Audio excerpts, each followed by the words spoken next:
तब्बल 5 वर्षांनंतर अखेर पंकजा मुंडे यांचं राजकीय पुनर्वसन झालंय।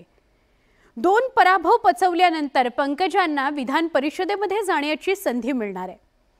लोकसभा निवडणुकीतील पराभव झाल्यानंतर तात्काळ पंकजांना उमेदवारी जाहीर झाली आहे। पंकजांच्या पुनर्वसनामागे भाजपची नेमकी रणनीती काय आहे, आढावा घेऊया या रिपोर्टमधून। आमच्या सगळ्यांचा आग्रह होता की पंकजाताईंना विधान परिषदेमध्ये उमेदवारी दिली जावी। केंद्रीय भारतीय जनता पक्षाने ते मान्य केलं आहे आणि त्यांचं नाव जाहीर केलं आहे।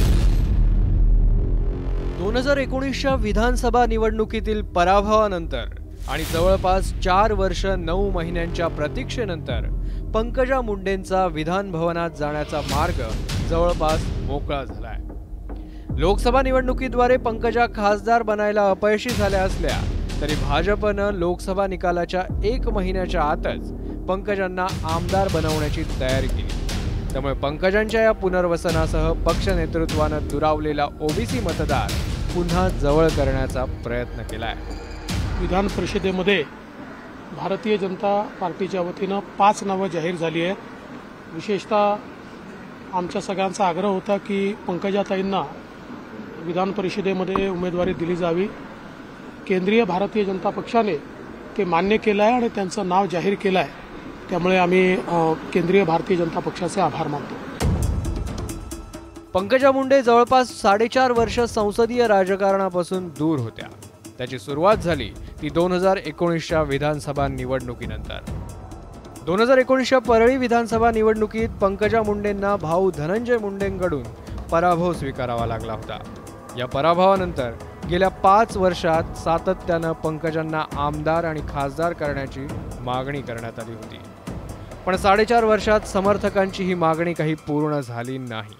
त्यानंतर लोकसभा निवडणुकीत प्रीतम मुंडेंऐवजी पंकजा मुंडेंना उमेदवारी देण्यात आली, पण लोकसभा निवडणुकीत पंकजा मुंडेंना बजरंग सोनवणेंकडून निसटता पराभव स्वीकारावा लागला।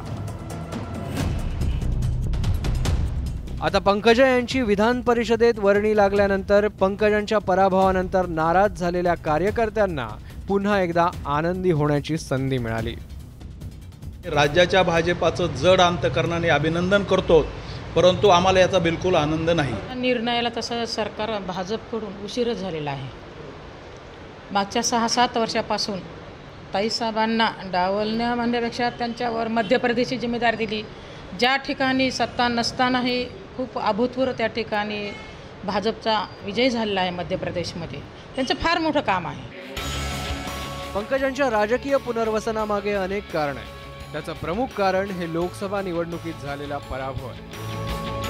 मराठ्यांच्या ओबीसी आरक्षणाची मागणी आणि ओबीसी आरक्षणावरून झालेला संभ्रम यामुळे ओबीसी मतदार भाजपपासून दुरावलेला दिसला।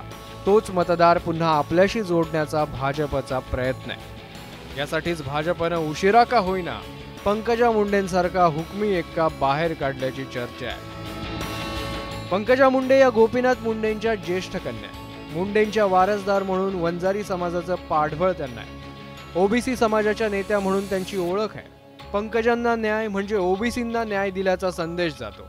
विधानसभा निवडणुकीत पंकजांमुळे भाजपला फायदा होण्याची शक्यता आहे आणि त्याचबरोबर दुरावलेला ओबीसी मतदार जवळ येऊ शकतो।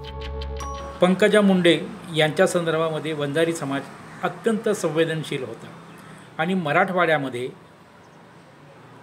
मोठ्या प्रमाणामध्ये मुंडे समर्थक असल्याकारणानं त्याचा फटका बसला। त्यानंतर मुंडे यांचे समर्थक होते याच्यापैकी 2 जणांनी आत्महत्याही केला।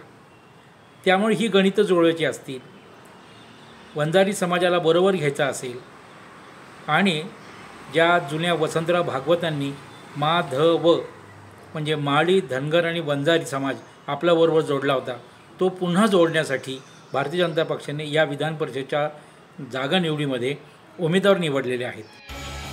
लोकसभा निवडणुकीतील चित्र पालटून विधानसभा निवडणुकीत मुसंडी मारण्याचं आव्हान भाजपसमोर आहे। त्यामुळे लोकसभा निवडणुकीत दुरावलेल्या एकेका घटकाला जवळ करण्याचा प्रयत्न आता भाजपनं केल्याचं दिसतंय। लोकसभा निवडणुकीच्या दरम्यानच खडसेंच्या घर वापसीमुळे भाजपला जळगाव जिल्ह्यात तरी फायदा झाला। त्यामुळे आता पंकजांच्या पुनर्वसनाचा भाजपला किती फायदा मिळतो हे विधानसभा निवडणुकीनंतरच स्पष्ट होईल. Bureau report, news 18 Lokmat.